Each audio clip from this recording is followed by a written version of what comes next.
حضور نبی رحمت صلی اللہ علیہ وآلہ وسلم نے قلب کو 3 مثالوں سے سمجھایا ہے۔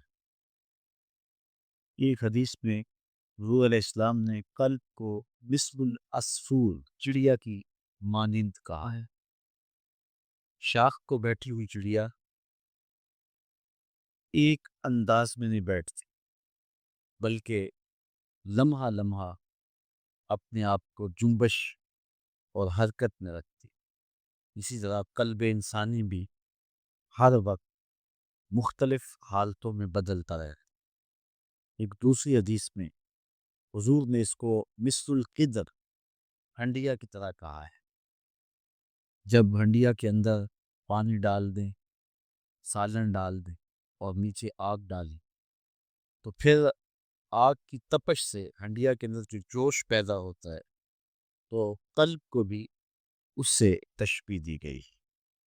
اور تیسری روایت جو حضرت ابو موسیٰ اشعری رضی اللہ تعالی عنہ مرویات سے ہے، حضور علیہ السلام نے دل کی مثال دیتے ہوئے ارشاد فرمایا: مثل القلب کمثل ریشۃ فی ارض فلات یقلبها الریاح ظہرا لبطن۔ حضور علیہ السلام نے قلب انسانی کی مثال کسی کھلے میدان میں پڑے ہوئے کسی جانور کے پاس سے دی ہے، جس کو ہوائیں الٹتی پلٹتی رہیں۔ اسی طرح انسان کا دل بھی اسی طرح ہے کہ وہ مختلف حالتوں میں تغیر پذیر رہتا ہے۔ آپ نے اندازہ لگایا ہوگا کہ کبھی کبھی بیٹھے بیٹھے یوں ہی اداسیاں طاری ہو جاتی، اور کبھی ایسے ہی دل فرحاں و مسرور ہوتا ہے۔ کبھی سخت گرمی میں دل میں کشادگی ہوتی ہے، اور کبھی ساون کا موسم بھی اچھا نہیں لگتا۔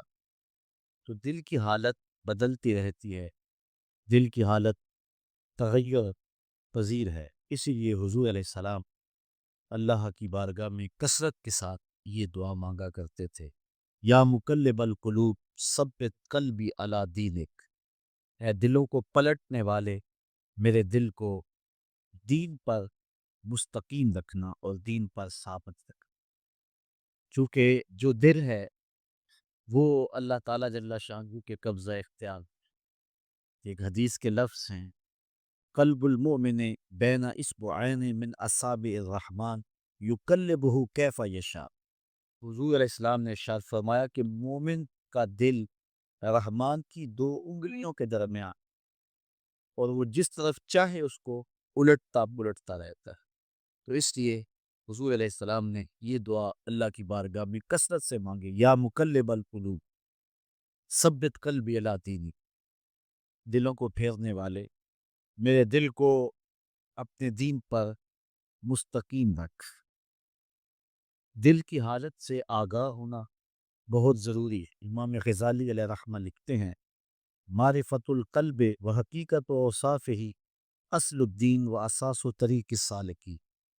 دل کی پہچان اور اس کے اوصاف کی حقیقت کا جاننا دین کی اصل اور بنیاد ہے، اور راہ سلوک پہ چلنے والے لوگوں کے لیے اس راستے کی بنیاد ہے۔ اگر دل کی حالت معلوم ہو جائے، دل کی کیفیتوں سے انسان آگاہ ہو گیا، تو بہت ساری شرور سے بچ جائے گا اور بہت ساری خیر پالے۔ اس لیے اہل اللہ سب سے پہلی توجہ دل پہ دیتے، بالخصوص طریقہ نقش بندیہ میں جب کوئی سالک داخل طریقت ہوتا ہے تو حضرات مشائخ نقش بندیہ سب سے پہلے اسے ذکر قلبی کی تلقین کرتے، اور اپنے دل پر دھیان رکھا جائے اور اللہ تعالیٰ کا ذکر کثرت سے کیا جائے تاکہ دل کی حالت سدھرے۔ حضور علیہ السلام نبی رحمت شفیع معظم صلی اللہ علیہ وسلم کا ایک فرمان سنیے: الا ان فی الجسد لمضغہ اذا صلحت صلح الجسد کلہ واذا فسدت فسد الجسد کلہ الا وہی القلب۔ فرمایا انسان کے جسم میں گوشت کا ایک ٹکڑا ہے، جب وہ صحیح ہو جائے تو پورا جسم صحیح ہو جائے، اور جب وہ خراب ہو جائے تو پورا جسم خراب ہو جائے۔ پھر فرمایا سنو، گوشت کے اس ٹکڑے کا نام دل ہے، دل کی اصلاح پہ پورے بدن کی اصلاح موقوف ہے، اور دل کی خرابی پورے بدن کی خرابی کا باعث ہے۔ جس طرح قلب صنوبری انسان کا یہ دل، جو کہ اطباء حکماء کا موضوع ہے، اگر یہ دل خراب ہو جائے تو سارے بدن پر اثرات مرتب ہوتے ہیں، اسی طرح قلب حقیقی اگر خراب ہو جائے تو انسان کے سارے اعمال پر اور احوال پر اثر انداز ہوتا ہے، اور اگر وہ صحت پا جائے تو سارے احوال اور اعمال پر اس کے فوائد مرتب ہوتے ہیں۔ کیونکہ انسان اپنے دل کے تابع ہے۔ موسم اچھا تھا، ساون کی جھڑی لگی تھی، کسی نے کہا آؤ نا ذرا باہر نکلیں اور موسم اور رت کا لطف اٹھائیں۔ اس نے کہا میرا جی نہیں چاہتا۔ جب جی نہیں چاہتا تو انسان کی ٹانگیں حرکت نہیں کر، بھوک لگی تھی اور اچھا اور خوبصورت کھانا تھا، کسی نے کہا دو لقمے لیں، اس نے کہا جی میرا جی نہیں چاہ، جی نہیں چاہے گا تو ہاتھ حرکت میں نہیں آئے۔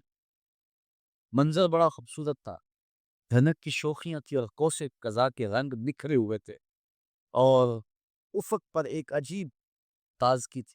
کسی نے کہا ذرا اٹھے نا، ذرا چھت پہ آئیں اور میرے ساتھ اس منظر کو دیکھیں۔ تو وہ کہتا ہے میرا جی نہیں چاہتا۔ جی نہیں چاہے گا تو آنکھ جنبش نہیں کرے، جی نہیں چاہے گا تو ٹانگیں حرکت نہیں کرے، جی نہیں چاہے گا تو ہاتھ جنبش نہیں کرے۔ الفاظ کا ذخیرہ تھا، لوگ سننے کے لیے آمادہ تھے، علم کا خزانہ سینے میں تھا، لیکن بندہ کہتا ہے آج میرا بولنے کو جی نہیں چاہتا۔ تو جب انسان کا جی نہیں چاہے گا، دل نہیں چاہے گا، تو زبان حرکت میں نہیں کرے۔ تو انسان کے دل کے تابع انسان کے اعضاء ہیں، جو دل چاہے گا وہی اعضاء کرے۔ دل چاہے تو برستی بارش میں آگے ہیں کہ دل نے چاہا اور دل آپ کو کھینچ کے لے آیا۔ یہ تو اونچا محبوب میں سر کے بل بھی لے جاتا ہے۔ جب دل چاہے تو پھر انسان جلتی ہوئی آگ کے شعلوں میں بھی ہنس کے باتیں کرتا ہے۔ تو جب دل چاہے تو پھر یار کے کوچے میں ملامتیں سہنا بھی دشوار نہیں ہوتا۔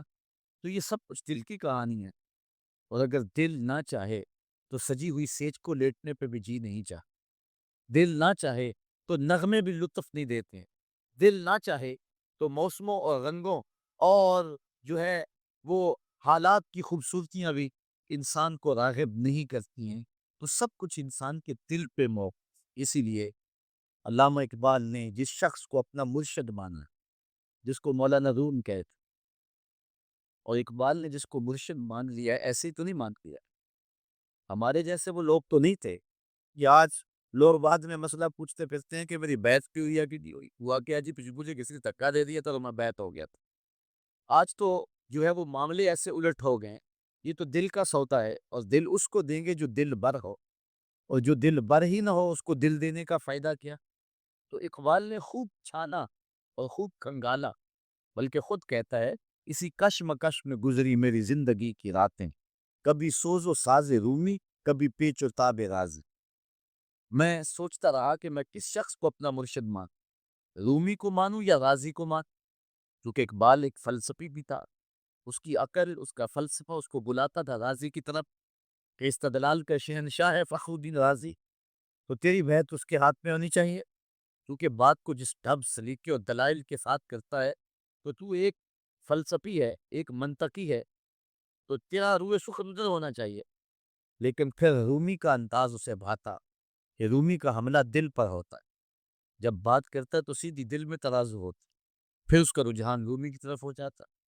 تو کہتے ہیں میری زندگی کی کئی راتیں اسی پیچ و تاب، اسی ادھیڑ بند میں گزری کہ میں رومی کو اپنا مقتدا بناؤں یا کہ غازی کو اپنا امام مان۔ اسی کش مکش میں گزری میری زندگی کی راتیں، کبھی سوز و ساز رومی، کبھی پیچ و تاب رازی۔ اور ایک نظم میں چل کے آگے اس نے لکھا کہ نہ بہرا باقی ہے نہ بہرا بازی، جیتا ہے رومی ہارا ہے رازی۔ وہ کہتے ہیں ایک وقت ایسا بھی آیا کہ رومی جیت گئے اور غازی ہار گئے، اور میں نے رومی کو اپنا مرشد اور اپنا ہادی مان دیا، اور اقبال پھر انہیں مرشد رومی اور خود مرید ہندی اپنے آپ کو قرار دیتے۔ تو علامہ رومی کو جنہوں نے مرشد مانا ہے، انہوں نے سوچ سمجھ کے مانا ہے، تو دل کے حال سے علامہ رومی نے جو بات کہی وہ حد کر دی۔ وہ کہتے ہیں دل بدست آور کے حج اکبر است، از ہزارن کعبہ یک دل بہتر است، کعبہ بن گاہے خلیل اطہر است، دل گزر گاہے جلیل اکبر است۔ کہتے ہیں دل کو قابو میں لے آ، یہی حج اکبر ہے، یہی بڑا حج ہے اگر دل قابو میں آئے۔ وہ کیسے؟ از ہزاراں کعبہ یک دل بہتر است، ہزار کعبے سے ایک دل بہتر ہے۔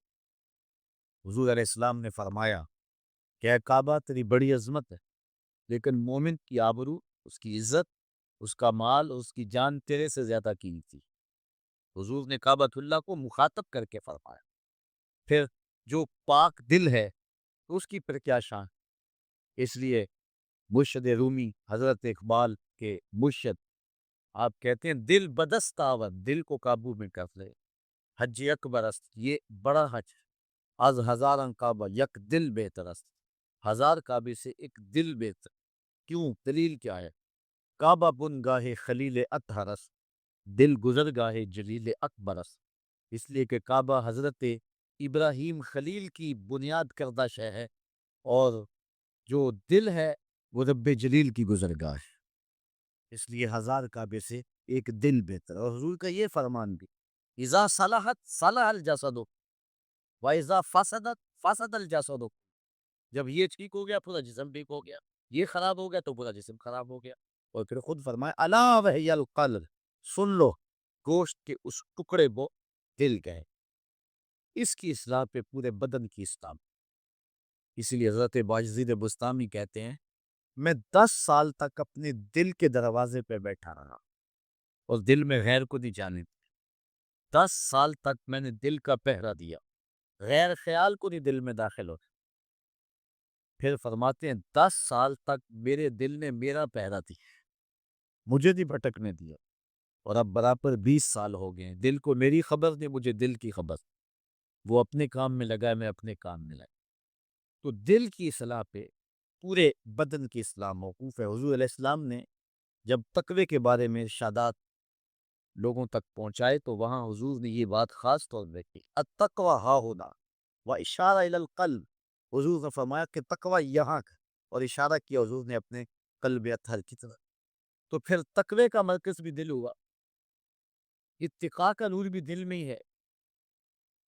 تو تقوی کے اجالے اور روحانیت کا مرکز، بلکہ حضرات صوفیہ دل کو کائنات صغیر کہتے، یہ چھوٹی کائنات، پوری کائنات اس سمیٹ کے اس کا جو خلاصہ ہے وہ حضرت انسان ہے، اور حضرت انسان کا خلاصہ اس کا دل ہے۔ تو اگر دل قابو میں آ گیا تو سارے معاملات ٹھیک ہو گئے۔ اسی لیے اپنے دل کی اصلاح کریں۔ حضور علیہ السلام کا فرمان سنیے، حضور نے ارشاد فرمایا الشیطان جاسم علی قلب ابن آدم فاذا ذکر اللہ خانس واذا غفل وسوس، شیطان اولاد آدم کے دل پہ قبضہ جماتا ہے، اسے بھی پتا ہے کہ مرکز یہ ہے، ہیڈ کوارٹر یہ ہے، تو وہ بھی انسان کے قلب پہ حملہ ہوا۔ اب جب یہ شخص اللہ کا ذکر کرتا ہے تو شیطان بھاگ جاتا، اور جب غافل ہوتا ہے تو شیطان وسوسہ انداز۔ ملا علی قاری نے شرح مشکات میں لکھا کہ سوال قائم کیا، وسوسہ سبب غفلت کا ہے یا غفلت سبب وسوسے کا؟ یدی غفلت بندے میں پیدا ہوتی ہے تو وسوسہ اندازی شیطان کرتا ہے، یا کہ شیطان وسوسہ ڈالتا ہے تو پھر بندہ غافل ہو جاتا ہے، ان دونوں میں کیا ہے؟ تو اس کا جواب دیتے ہیں، یہ حدیث شریف کے لفظ ہیں، اذا غفل وسوس، جب بندہ خود غافل ہوتا ہے تو پھر شیطان وسوسہ ڈالتا ہے، یعنی پہل اس اپنی طرف سے ہو، موقع یہ دیتا ہے۔ اگر یہ اس کو موقع نہ دے اور ذکر سے غافل نہ ہو تو شیطان اس کا کچھ نہیں بگاڑ سکتا۔ اسی لیے حضرت باہو علیہ رحمہ فرماتے ہیں جو دم غافل سو دم کافر، سنو مرشد اے پڑھایا کہ تمہارا کوئی لمحہ بھی اس کے ذکر سے غافل نہ ہو۔ اور میرے حضور قبلہ عالم رحمۃ اللہ تعالی علیہ خواجہ محمد یعقوب مصطفیٰ رحمۃ اللہ تعالی علیہ فرماتے ہیں کہ اٹھ دی بہندی ٹر دی پھر دی ستے آتے جاگ دی، نام جپ دی رو تے کھپ دی ویخ سر اس راگ دی، نام جپیاں قرب ملدا نام دی کر پوری سام، شیشی وچ کستوری جے کر پھر ضرورت کاغذی. تو سب کچھ تیرے اندر موجود ہے، تیرے قلب میں موجود ہے، اور ایک لمحہ بھی تو اپنے دل کو اللہ کی یاد سے غافل نہ رہے. پھر نتائج دیکھے گا کہ کتنے خوبصورت ظاہر ہو. تو یہ دل تقوی کے نور سے عبادت ہو جائے تو پھر روشن ہو جاتا ہے، اجالے پاتا ہے. لیکن اگر تقوی سے یہ دل خالی ہو جائے تو پھر شیطان کی آماج گاہ بن جاتا ہے. اس لیے اس دل کی حفاظت پہ پورے بدن کی حفاظت موقوف ہے. اگر شیطان کے ہتھے جڑ جائے گا تو پورا بدن وہ کرتا ہے جو دل چاہتا ہے، اور دل وہ کرے گا جو شیطان چاہے گا. تو پھر پورا نظام شیطان کے قبضے میں چلا ہے. اور اگر انسان کا دل مالک کی دہلیز پہ جھک جائے تو پھر اعضائے بدنیاں وہ کریں گے جو دل چاہے گا. اور دل مالک کی مرضی کے بغیر جو ہے وہ کچھ سوچ ہی نہیں سکتا، کوئی چاہ ہی نہیں سکتا. اس کی چاہ نہیں، اس کی رضا ہوگی تو پھر انسان کے اٹھنے والے قدم جو ہیں وہ راہ حق پہ چلیں گے. اس کے لیے پھر دین پہ چلنا مشکل نہیں ہوگا. سحری کا اٹھنا مشکل صحیح، لیکن اگر کسی کی زندگی کا لطف یوں ناسوں میں رکھ دیا جائے تو پھر اس کے لیے مشکل نہیں رہتا. اللہ تعالیٰ اس کے لیے پھر آسان کرتے. اس لیے اس دل کی اصلاح کر لیں. اگر دل ٹھیک ہو گیا تو پھر پورا بدن ٹھیک ہو گیا. اور نیکی اور بدی اس کا مرکز جو ہے وہ دل ہی ہے. برائی کیا ہے، اچھائی کیا ہے، اس کے بارے میں آپ تفصیلات معلوم کریں، ایک لمبی فہرست ہے. لیکن آپ کسی ہنگامی صورتحال میں، پاس آپ کے مفتی بھی نہیں ہے، تو کوئی کام آپ کو درپیش ہے اور اس وقت فوری اس کا ہونا یا نہ ہونا موقوف ہے، تو اب آپ کیسے کریں گے وہ کام؟ کہاں سے فتویٰ لیں گے؟ تو وہ مختصر وقت جو ہے آپ کے پاس، وہاں اس موقع پر فتویٰ کس سے پوچھیں گے؟ تو آئیے حضور علیہ السلام سے پوچھتے ہیں. آقا کریم علیہ السلام نے ارشاد فرمایا البر مطمئن الیہ القلب، نیکی وہ ہے جس پہ دل اطمینان پاجے.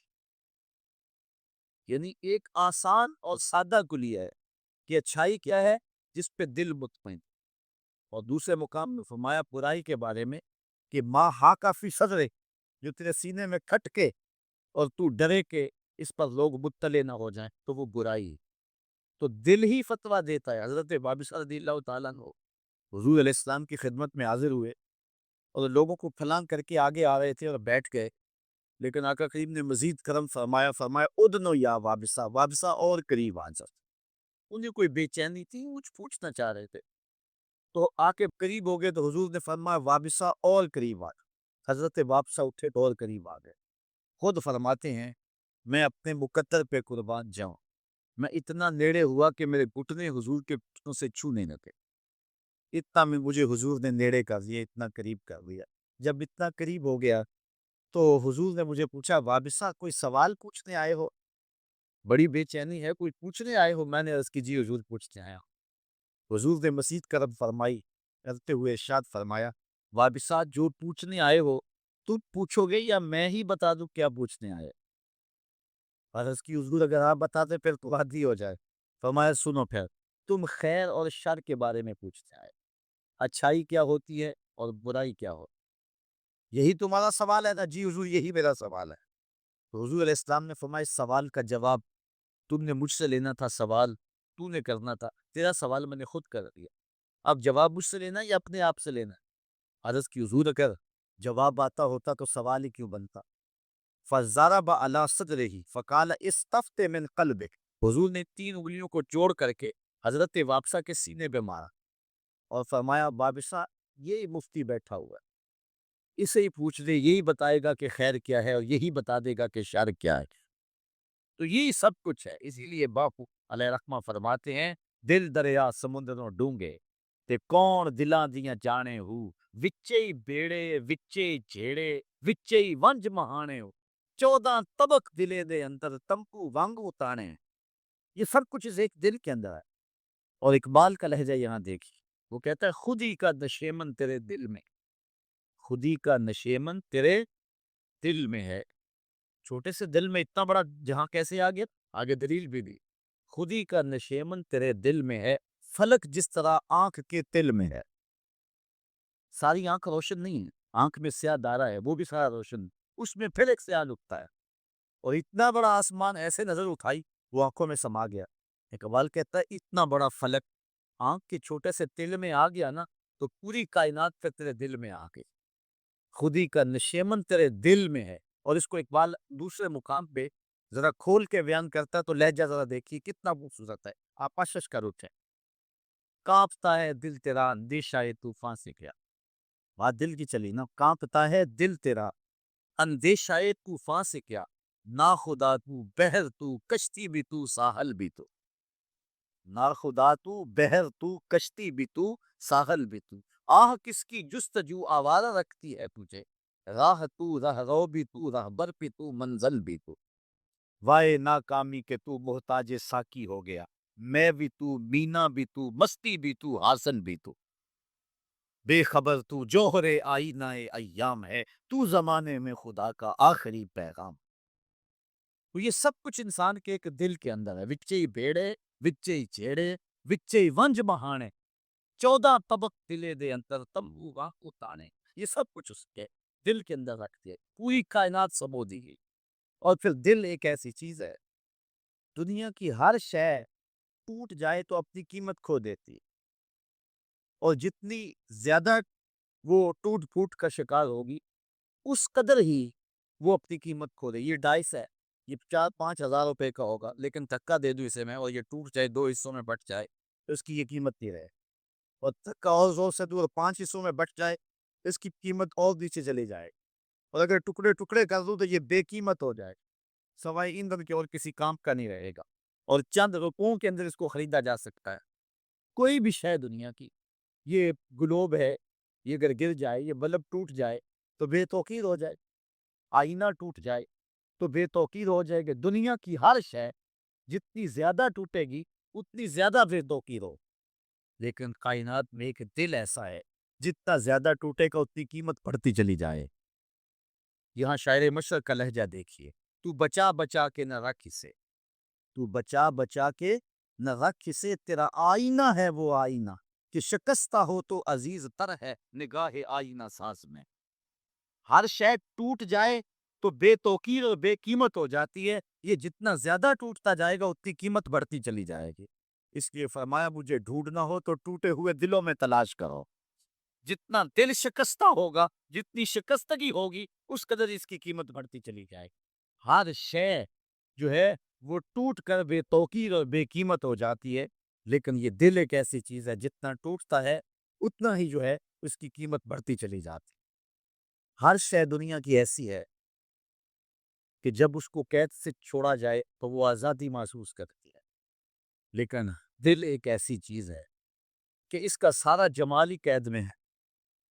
یہاں پھر دیکھیے حضرت اقبال کا لہجہ، قید میں پہنچا تو حاصل مجھ کو آزادی ہو، قید میں پہنچ کے آزادی تو نہیں ملتی، لیکن یہ کائنات ہی الگ ہے نا دل کی، جس طرح اہل اللہ کی بات کی الگ ہے، ان کے انداز الگ ہیں، لوگ دیدار کرنا ہو تو آنکھیں کھولتے ہیں، اہل اللہ دیدار کرنا ہو تو آنکھیں بند کرتے ہیں۔ مکتب عشق کا اپنا دستور ہے نا، اگر دنیا کے مکتب پہ جو سبق یاد کرے اسے چھٹی ملتی ہے، اور اس درس گاہ میں جو سبق یاد کرے اسے چھٹی نہیں ملتی، تو یہ دل کی کیفیت الگ ہے۔ قید میں پہنچا تو حاصل مجھ کو آزادی ہوئی، دل کے لٹ جانے سے اس گھر کی آبادی ہوئی، جتنا زیادہ لٹے گا اس قدر ہی یہ آباد ہو۔ وہ دل جو لٹا نہیں ہے وہ دل آباد ہی نہیں ہے، وہ دل ہی نہیں ہے جو لٹا نہیں ہے، دل تو وہ دل ہے جو لٹا ہے اور سرے راہ لٹا ہے، اور جتنا زیادہ لٹا ہے اتنا ہی تو آباد ہے دل۔ دل کی ساری رونق ہی لٹنے سے ہے اور اس کی ساری قیمت ہی ٹوٹنے سے ہے، تو بچا بچا کے نہ رکھ اسے، تیرا آئینہ ہے وہ آئینہ، شکستہ ہو تو عزیز تر ہے نگاہ آئینہ ساز میں۔ اس لیے یہ دل کی کائنات ہے جس کو وہ وسعت عطا فرمائی گئی کہ پوری کائنات اس ایک چھوٹے سے دل کے اندر سما گئی۔ اللہ حق۔ اور سنیے، انسان واز و تلقین نصیحت باہر سے سنتا رہے اور برس ہا برس سنتا رہے، اس کے اثرات مرتب نہیں، اور اگر اندر سے دل سے بات کرے، حضور علیہ السلام کا ایک فرمان ہے، ارشاد فرمائے اذا اراد اللہ بعبد خیرا جعل له واعظا من قلبه، جب اللہ تعالیٰ کسی بندے کی بلائی کا ارادہ کرتا ہے تو اس کے دل کو اس کا واعظ بنا دیتا، اس کا دل اس کو تلقین کرتا ہے، پھر حالات بدلتے ہیں۔ یہ ہے کسی شخص کے اندر سے آواز، ورنہ ساری زندگی بھی سنتے ہوئے۔ کئی دفعہ آپ دیکھتے نہیں ہیں کہ ایک آدمی بہت زیادہ مجالس میں بھی جاتا ہے لیکن بدلتا نہیں ہے، لیکن اچانک کوئی بات اندر سے اٹھتی ہے، دنیا کی دنیا بدل جائے۔ اسی لیے وہ کسی نے کہا تھا نا، کعبے گیا گل نہیں مکتی جے دلوں نہ مکائیے۔ تو بات تو یہ ہے کہ اندر سے اٹھے۔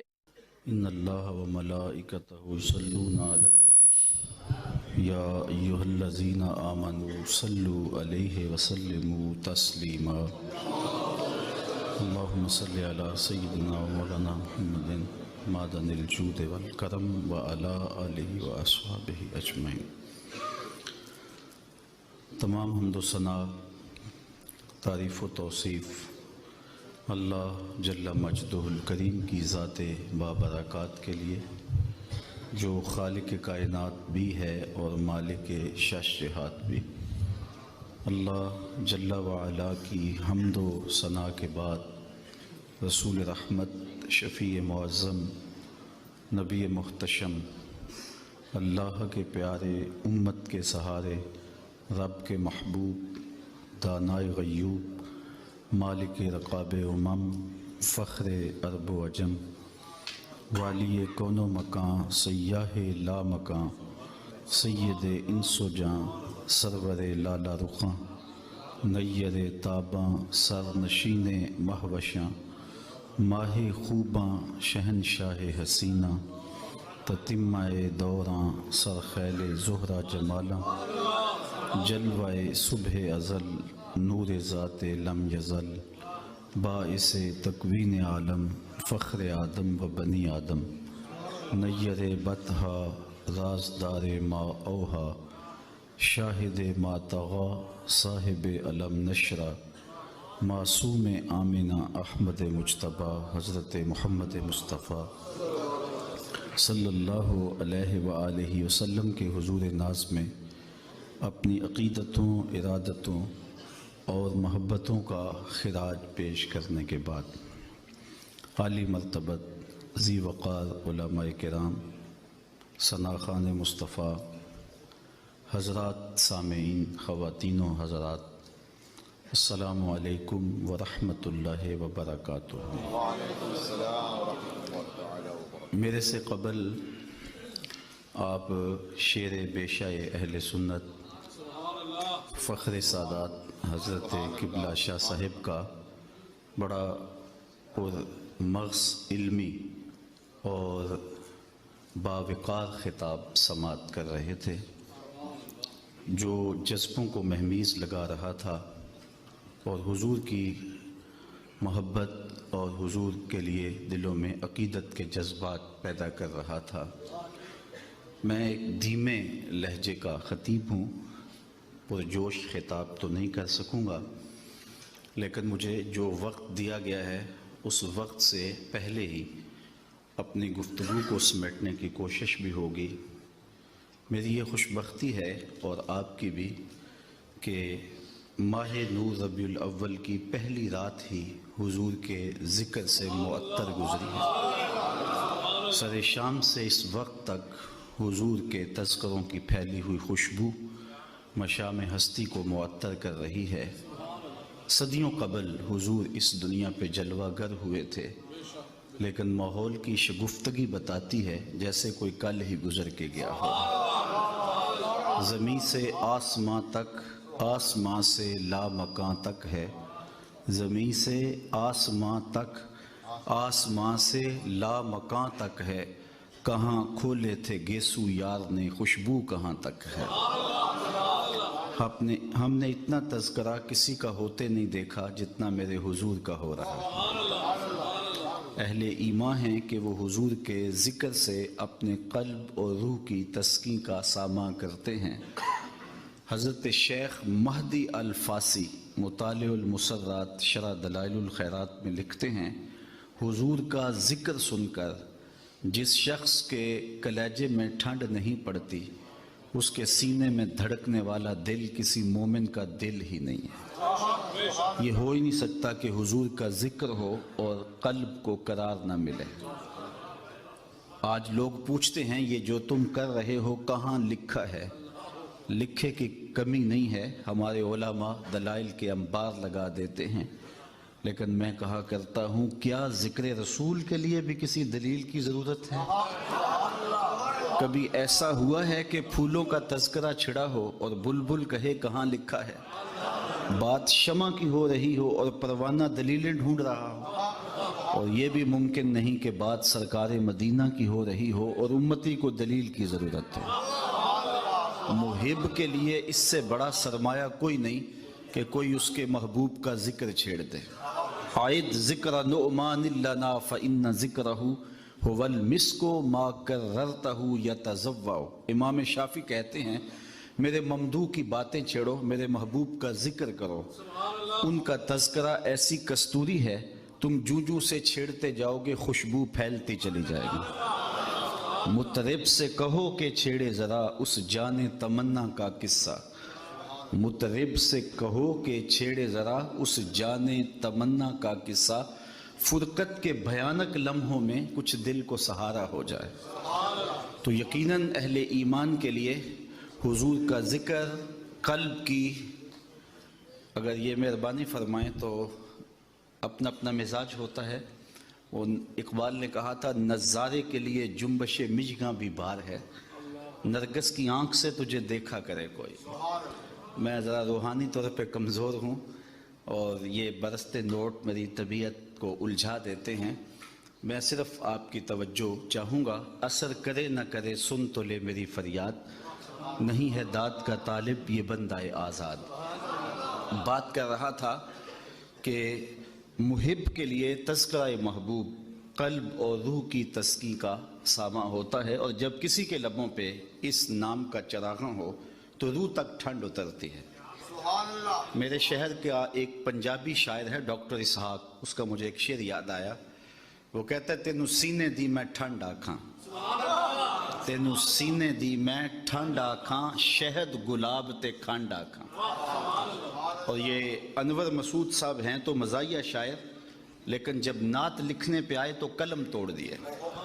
ان کا نام لبوں پر آئے میٹھا میٹھا منہ ہو جائے، ان کے بول بہاروں جیسے اور اصحاب ستاروں جیسے، ان سا پیارا اور نہ کوئی، ان سے بچھڑ کے لکڑی روئی، جب وہ سیر کو جایا کرتے سر پہ بادل سایہ کرتے۔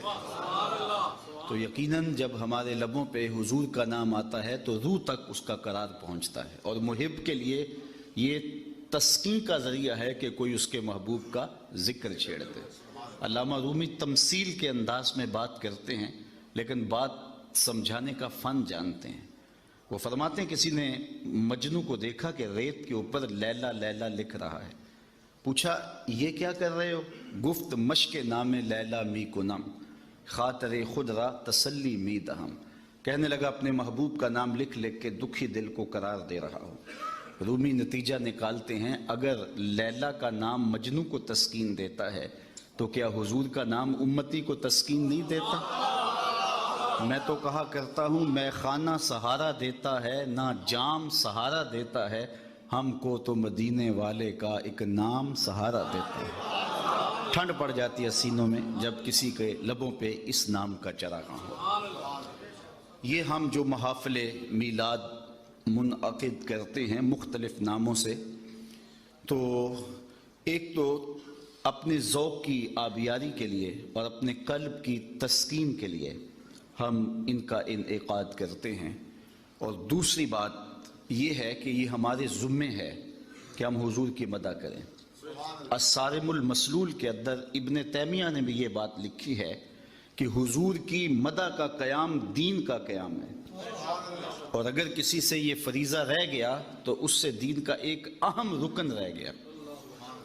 اور جب سے خاک تراشے گئے ہیں ہماری ذمہ داریاں فزوں تر ہو گئی ہیں کہ ہم گلی گلی حضور کے ذکر کی مجالس کا انعقاد کریں اور حضور کے نام کے ڈنکے بجائیں۔ گو حضور کا ذکر ہمارا محتاج نہیں ہے، بلکہ حضرت حسان بن ثابت رضی اللہ تعالیٰ عنہ فرماتے ہیں ما ان مدحت محمدً بمقالتی لیکن مدحت مقالتی بمحمدی، لوگوں میں اپنے شعروں سے حضور کی تعریف نہیں کرتا بلکہ جب اپنے شعروں میں حضور کا نام رکھتا ہوں میرے شعروں میں حسن پیدا ہو جاتا ہے۔ آج ہماری ساری عزتیں حضور کے نام سے ہے نا۔ ہم کہاں عزت کے قابل تھے مگر بستی کے لوگ نعت کے صدقے ہماری آبرو کرتے رہے۔ تو ان کا ذکر کرنا یہ ہمارے لیے سعادت کا سبب اور ذریعہ ہے، اور اگر نہ بھی کریں تو ادھر فرق نہیں پڑتا، اور دوسری بات کہ کرتے بھی رہیں حق ادا بھی نہیں ہو سکتا۔ ساری زندگی زبانیں ذکر رسول میں تر رہے پھر بھی حق کے شکر ادا نہیں ہو سکتا۔ اللہ نے حضور کی صورت میں وہ کرم نوازی فرمائی ہے۔ یہاں بڑے بڑے جو سخن ور کہلاتے ہیں جب یہاں آتے ہیں تو دم توڑ جاتے ہیں۔ غالب جیسا شخص جو بات کرنے کا ڈھب اور سلیقہ جانتا ہے اور جس عنوان سے بھی بولے تو غالب غالب دکھائی دیتا ہے۔ یہ مسائل تصوف کے یہ تیرا انداز بیاں غالب، ہم تجھے ولی سمجھتے اگر بادہ خار نہ ہوتا۔ جس عنوان سے بھی آئے ذکر اس پری وش کا، پھر بیاں اپنا تھا، بن گیا رقیب آخر جو رازداں اپنا تھا۔ تو بات کرنے کا فن جانتا ہے۔ جب اسے کہا کہ حضور کی مدح میں لب کھول تو قلم پھینک دیتا ہے اور کہتا ہے غالب ثنائے خواجہ بیزداں گزاشتیم کہاں ذات پاک مرتبہ دان محمد است۔ غالب جب میں جانتا نہیں ہوں تو بیان کیسے کروں؟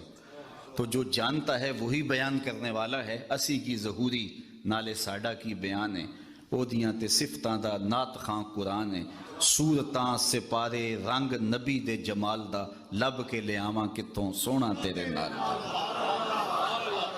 حضرت شاہ ولی اللہ محدث دہلوی لکھتے ہیں آپ کے مادح کی آخری حد عجز ہے۔ اگر کوئی حضور کی مدح کرنے بیٹھے تو اس کی آخری حد کیا ہوگی؟ عجز۔ وہ تھک کے کہے گا لا یمکن الثناء کما کان حقہ بعد از خدا بزرگ توئی قصہ مختصر۔ تو حق بھی ادا نہیں ہو سکتا، لیکن یہ سعادتیں سمیٹنے کے لیے ہم حضور کا ذکر کرتے ہیں۔ تیسری بات، حضور علیہ السلام کا میلاد کر کے حضور کا ذکر کر کے ہم ایک تیسرا مقصد حاصل کرتے ہیں، اور وہ کیا کہ یہ ورثہ جو ہمیں حب رسول کا اپنے ماں باپ سے ملا تھا ہم اس ذریعے سے اپنی نئی نسل کے اندر منتقل کرتے ہیں۔ ہم نے ہمارے ماں باپ نے ہمیں حضور کا نام دیا تھا۔ اقبال نے کہا تھا نام تو از پدرا موختم، حضور آپ کا نام میں نے اپنے باپ سے سیکھا تھا۔ تو آج ہم حضور کا ادب کرنے والے ہیں، حضور سے محبت کرنے والے ہیں، تو ہمارے ماں باپ نے ہمیں سکھایا۔ اسی لیے امیر ملت علیہ رحمہ فرمایا کرتے تھے جوتے پرانے ہو جاؤ تو نئے خرید لیں، لباس پرانا ہو جائے تو نیا خرید لو، لیکن عقیدہ نیا نہ لینا، عقیدہ پرانا ہی رکھنا۔ نیشا پور کے ایک محدث آخری دم توڑتے لمحوں میں اپنے شاگردوں کو بلا کے کہنے لگے کہ تم سب گواہ بن جاؤ میں نیشا پور کی بوڑھی عورتوں کے دین پہ مر رہا ہوں، میرا وہی عقیدہ ہے جو نیشا پور کی بوڑھی عورتوں کا عقیدہ ہے۔ تو ہم نے اپنے آباء و اجداد سے دین سیکھا ہے، حضور کا پیار سیکھا ہے، تو یہ ہم نے اپنی نئی نسل کے اندر منتقل کرنا ہے۔ اس کے زود اثر ذرائع کیا ہیں؟ علماء نے اس پر باقاعدہ کتابیں لکھی اور بہت ساری چیزیں بیان فرمائیں کہ یہ وہ ذرائع ہیں جن سے آپ نئی نسل کے سینے میں حضور کا پیار منتقل کر سکتے ہیں۔ علامہ اقبال جنہیں حکیم الامت کہا جاتا ہے، حکیم الامت وہ ہوتا ہے جو امت کے مرض کی تشخیص بھی کرے پھر اس کی تدبیر بھی کرے۔ تو انہوں نے اس مرض، اس امت کے امراض کی تشخیص بھی کی اور اس کا علاج بھی بتایا۔ وہ اپنے ایک مکتوب میں لکھتے ہیں کہ نئی نسل کے سینے میں حضور کا پیار منتقل کرنے کے لیے آپ کو 3 کام کرنے ہوں گے۔ مختصر وقت میں یہ 3 باتیں آپ کے سامنے رکھنی، اور اگر وقت 2 لمحے بچ گیا تو ایک بات اپنی جانب سے اور میری گفتگو اختتام کو پہنچ جائے گی، اور یہ چیزیں ہم صبح سے ہی اس کو اپنے عمل میں لا کر کے اپنی نسل کی تربیت کرنے میں لگ سکتے ہیں۔ تو اقبال کہتے ہیں کہ نئی نسل کے سینے میں حضور کا پیار منتقل کرنے کے لیے 3 کام کرنے ہوں گے۔ سب سے پہلا کام، ان کو کثرت کے ساتھ حضور پہ درود پڑھنا سکھاؤ، چونکہ اس کا لازمی نتیجہ یہ ہے کہ حضور کے درود کے نتیجے میں دلوں میں حضور کا پیار پیدا ہو۔ درود طبیعتوں کو نکھارتا ہے، اور ایک بات بتاؤں، درود شریف طبیعتوں میں تقدس پیدا کرتا ہے۔ اگر کسی کو یہ خوف ہو کہ میری اولاد غلط ہاتھوں میں چلی نہ جائے اور ان کی عصمت کا جوہر کہیں برباد نہ ہو جائے، کہیں ان کی نظر کا تقدس نہ لٹ جائے تو وہ اپنی اولاد کو کثرت سے حضور پہ درود پڑھنے کی ترغیب دے، اولاد کو پاک دامنی نصیب رہے گی۔ درود کا یہ فائدہ بھی ہے کہ طبیعتوں کے اکھڑ پن کو دور کرتا ہے۔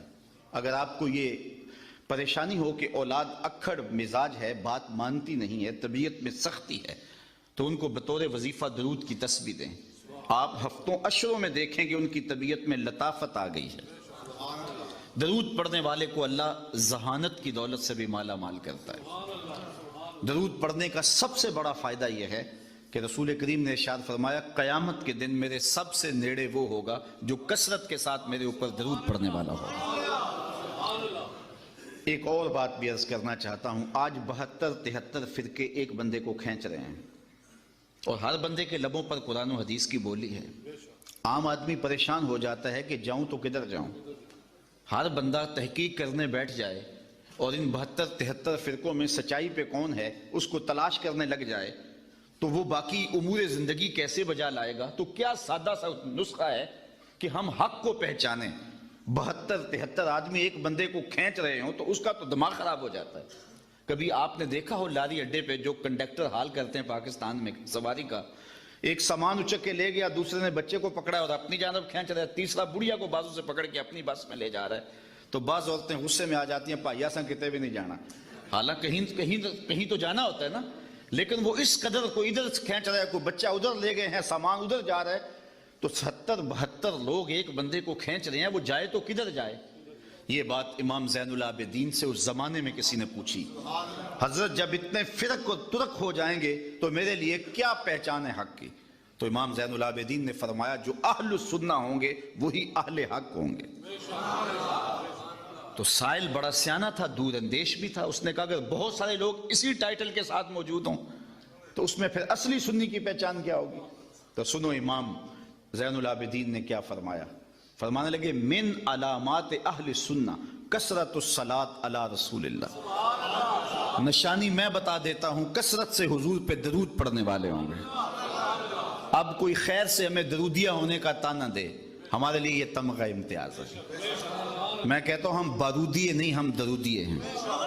یہ ہمارے لیے اعزاز ہے، یہ ہمارے لیے افتخار ہے کہ ہم حضور پہ درود پڑھنے والے ہیں۔ تو کثرت سے درود پڑھو تو اس کا فائدہ یہ ہوگا کہ آپ کو حق ہاتھ میں آ جائے گا۔ اچھا ایک آخری بات درود کے حوالے سے اور بھی عرض کروں کہ درود پڑھنے والے کے لہجے میں مٹھاس پیدا ہو جاتی ہے۔ کسی نے اقبال سے یہ راز پوچھا کہ تیرے شعروں میں کھنڈ کہاں سے آئی؟ غالب اقبال سے بڑا شاعر اہل نقد مانتے ہیں، لیکن جو عزت اقبال کو ملی علیہ رحمہ کو وہ غالب کا مقدر نہیں ہو سکی۔ تو کسی نے یہ راز اقبال سے پوچھ لیا کہ تیرے شعروں میں یہ مٹھاس کہاں سے آ گئی؟ تو اس نے کہا کہ میں نے 1.25 کروڑ مرتبہ حضور پہ درود پڑھا تھا، یہ سارا شہد نام محمد کا ہے صلی اللہ علیہ وسلم، میں تنہا کمال سخن کو نہ پہنچا، میرے شعر ہیں اور تاثیر ان کی۔ تو اپنی اولاد کو کثرت سے حضور پہ درود پڑھنا سکھائیں گے تو اس کا لازمی نتیجہ یہ ہوگا کہ ان کے سینے میں حضور کا پیار پیدا ہوگا۔ دوسری بات، انسان فطرتاً حسن پسند ہے، یہ انسان کی طبع ہے، اس کا انکار نہیں کیا جا سکتا۔ جہاں بھی حسن ہوگا انسان ادھر لڑک جائے گا، وہ کاکل داراز میں ہو، وہ لب و رخسار میں ہو، وہ قامت زیبا میں ہو، وہ نرگسی آنکھوں میں ہو، وہ معصوم بچے کی مسکراہٹ میں ہو، اور وہ بوڑھے کے بالوں کی سفیدی میں ہو، وہ دھنک کی شوخی میں ہو، وہ کوسے قضا کی رنگینی میں ہو، وہ پپیہے کی آواز میں ہو، وہ بلبل کے لہجے میں ہو، وہ کوئل کی دل فریب صدا میں ہو، وہ جہاں بھی ہوگی تتلی کے پروں میں ہو، قدرت کی سنائی کے رنگ ہوں، جہاں بھی حسن ہوگا دل ادھر لڑک جائے گا، یہ انسانی فطرت ہے۔ تو اقبال کہتا ہے جب یہ طے شدہ ہے کہ انسان کا دل حسن کی جانب مائل ہوتا ہے تو پھر آؤ نہ اسے وہاں لے چلیں جہاں حسن بھی پانی بھرتا ہے اور عشق بھی غلامی کرتا ہے، اسے شہنشاہ خوباں کی چوکھٹ پہ لے چلیں۔ اس عنوان سے صرف ایک حدیث آپ کے سامنے عرض کر کے آگے عرض کروں گا۔ حضرت ابو طفیل صحابہ میں سب سے آخر میں انتقال کیا ہے، حج کا موسم تھا، لوگوں کا ہجوم تھا، یہ ایک اونچے ٹیلے پہ کھڑے ہو گئے اور لوگوں سے مخاطبہ کرتے ہوئے کہا لوگوں اس وقت روئے زمین پہ میرے علاوہ کوئی نہیں جس نے حضور کو دیکھا ہے، آؤ مجھ سے حضور کی باتیں سنو۔ اللہ اکبر. اس بات پہ ناز ہے. ہمارے استاد تھے محمد علی حاشر صاحب. وہ بڑے فخر سے کہتے تھے میں مولانا ظفر علی خان کا مصاحب رہا ہوں. مولانا کا اخبار چھپتا تھا زمیندار، تو اس کی شاہ سرخیاں لکھتے تھے تو بڑے ناز سے کہتے، کمال درجے کے کاتب تھے. میں اقبال کی صحبتوں میں بیٹھتا رہا ہوں. میں نے داغ دہلوی کو دیکھا ہے. یار جس نے داغ دہلوی کو دیکھا ہو، جس نے استاد ابراہیم ذوق کو دیکھا ہو، جو اقبال کی مجلس حاصل کر چکا ہو، جو مولانا ظفر علی کی قربت میں بیٹھتا رہا ہو، وہ تو ناز کرے. اور جس کی آنکھوں نے جمال محمد عربی دیکھا ہو، وہ اپنے مقدر پہ ناز کیوں نہ کرے؟ تو حضرت ابو طفیل نے کہا لوگو اس وقت روئے زمین پہ میرے علاوہ کوئی نہیں جس نے حضور کو دیکھا ہو، آؤ مجھ سے حضور کی باتیں سنو. لوگ جمع ہو گئے اور کہا صف لنا رسول اللہ صلی اللہ علیہ وسلم، ہمیں حضور کا حلیہ بیان کرو، ہمیں بتاؤ حضور کیسے تھے. تو حضرت ابو طفیل نے 3 لفظوں میں حضور کا حلیہ بیان کیا. کان رسول اللہ صلی اللہ علیہ وسلم ابیض ملیحن مقصدا. ایک تو چٹے رنگ کے تھے، چٹا رنگ، حضور چونے کی طرح سفید نہیں تھا بلکہ سفیدی میں سرخی کی آمیزش تھی. تو کہا ایک تو چٹا رنگ تھا. دوسری بات ملیحن، حضور کا حسن نمکین تھا. اعلیٰ حضرت بولے حسن پھیکے ہیں جب تک نہ مذکور ہو، ہے نمکین حسن والا ہمارا نبی. تیسری بات مقصدہ، متوازن، لیسا بالطویل الممغت ولا بالکثیر المتردد، قد چھوٹا بھی نہیں اور پست قامت بھی نہیں. ربع کے لفظ ہے، درمیانی قد، بلکہ درمیانی سے بھی کچھ اٹھتا ہوا. قد حضور کا درمیانہ تھا، لیکن اذا جامع القوم غمرہم، 10,000 کا اجتماع بھی ہوتا، بڑے بڑے اونچے قد والے ہوتے، لیکن حضور ان میں کھڑے ہوتے، حضور کے کندھے لوگوں کے سروں سے اونچے دکھائی دیتے. یہ اللہ نے اپنے محبوب کو شان دی تھی. تو 3 لفظوں میں حضور کا حلیہ بیان کیا، یاد کیا جا سکتا ہے. کان رسول اللہ صلی اللہ علیہ وسلم ابیض ملیحن مقصدا. اور اگر عربی یاد نہیں ہوتی تو گولڑے کے تاجدار نے کام سوکھا کر دیا. مکھ چند بدر شاہ شانی، متھے چمک دی لاٹ نورانی، کالی زلف تے اکھ مخمور رکھی ہیں مد بھریاں. تو حضور کا حلیہ بیان کرو گے تو نئی نسل کے سینے میں حضور کا پیار پیدا ہوگا. تیسری بات اقبال نے یہ بیان کی، وہ کہتے ہیں کہ جس طرح میرے حضور کی صورت جیسی صورت کسی کی نہیں، میرے حضور کی سیرت جیسی سیرت بھی کسی کی نہیں. تو جب حضور کی سیرت اپنی نسل کے سامنے رکھو گے تو ان کے سینے میں حضور کا پیار پیدا ہوگا. نجی زندگی سے لے کے سیاسی زندگی تک، گھریلو زندگی سے لے کر کے میدان کارزار تک، حضور علیہ السلام کی زندگی دیکھیے، آپ کو ایک عمدہ نمونہ نظر آئے گی. ام المومنین سیدہ طیبہ طاہرہ سیدہ عائشہ رضی اللہ تعالی عنہا فرماتی ہیں، میں آپ خورے میں پانی لے رہی تھی کہ حضور تشریف لے آئے. تو مجھے جب دیکھا تو حضور نے دور سے کہا عائشہ تھوڑا سا پانی میرے لیے چھوڑنا. تو فرماتی ہیں میں نے پانی چھوڑ دیا، حضور نے میرے ہاتھ سے آب خورا لے لیا، پانی پینے لگے تو پھر رک گئے اور مجھ سے مخاطب ہوتے ہوئے کہا عائشہ ذرا بتانا تم نے ہونٹ کہاں لگائے تھے؟ مجھے بتاؤ اگر شوہر کا رویہ بیوی کے ساتھ یہ ہوگا تو گھر جنت کا ٹکڑا بنے گا یا کہ نہیں بنے گا؟ کسی زمانے میں ایک غیر مسلم نے اسلام قبول کیا تو اسے پوچھا گیا کہ اسلام کی کس قدر نے تجھے متاثر کیا ہے؟ تو وہ بولا سیرت کا صرف ایک واقعہ میری ہدایت کا سبب بن گیا. کیا واقعہ؟ کہا مجلس حضور کی لگی تھی، ہجوم عاشقاں تھا، تو ایک شخص نے عرض کی حضور میرا بیٹا کئی دنوں سے گم ہے، مل نہیں رہا، آپ دعا کیجئے میرا بیٹا مل جائے. قبل اس سے کہ حضور کے ہاتھ اٹھتے مجلس میں موجود ایک شخص کھڑا ہو گیا، حضور میں اس کے بیٹے کو جانتا ہوں اور ابھی فلاں باغ کے قریب سے گزر کے آیا ہوں، وہاں بچوں کے ساتھ میں نے اس کے بیٹے کو کھیلتے ہوئے دیکھا ہے. جب باپ نے سنا تو اس نے دوڑ لگا دی. حضور نے فرمایا سے بلاؤ. بلایا گیا. بہت جلدی ہے؟ جی حضور آپ جانتے ہیں ایک باپ کے جذبات کیا ہے، کئی دنوں سے بچہ بچھڑا ہے، اب خبر ملی ہے تو بہت جلدی اپنی آنکھوں کی پیاس بجھانا چاہتا ہوں. ماں الگ تڑپ رہی ہے، کئی دنوں سے اس نے کچھ کھایا نہیں، کچھ پیا نہیں، میں چاہتا ہوں کہ بہت جلد اسے ملوں اور سینے کو قرار ملے. فرمایا ضرور جاؤ، میں تجھے روکتا نہیں، روکنے کے لیے بلایا بھی نہیں، لیکن میری ایک بات سنتے جانا کہ جب تم باغ کے کنارے جاؤ اور بچوں کے ساتھ اپنے بچے کو کھیلتا ہوا دیکھ لو تو اسے بیٹا بیٹا کہہ کے آوازیں نہ دینے لگ جانا، اس کا جو نام رکھا ہے اس نام سے پکارنا. عرض کی حضور میرا بیٹا ہے، اگر بیٹا کہہ کے پکاروں تو اس میں حرج بھی کیا ہے؟ فرمایا تم کئی دنوں سے بچھڑے ہو، تمہارے لہجے میں بلا کا رس ہوگا اور تم نہیں جانتے، ہو سکتا ہے کھیلنے والوں میں کوئی یتیم بھی کھیل رہا ہو، اور جب تم اپنے بیٹے کو بیٹا کہہ کے پکارو گے تو یتیم کا دل چھریاں اس پہ چلے گی، آج میرا باپ ہوتا تو مجھے بھی بیٹا کہہ کے پکارتا، کہا یہ شوق گھر جا کے پورا کر لینا۔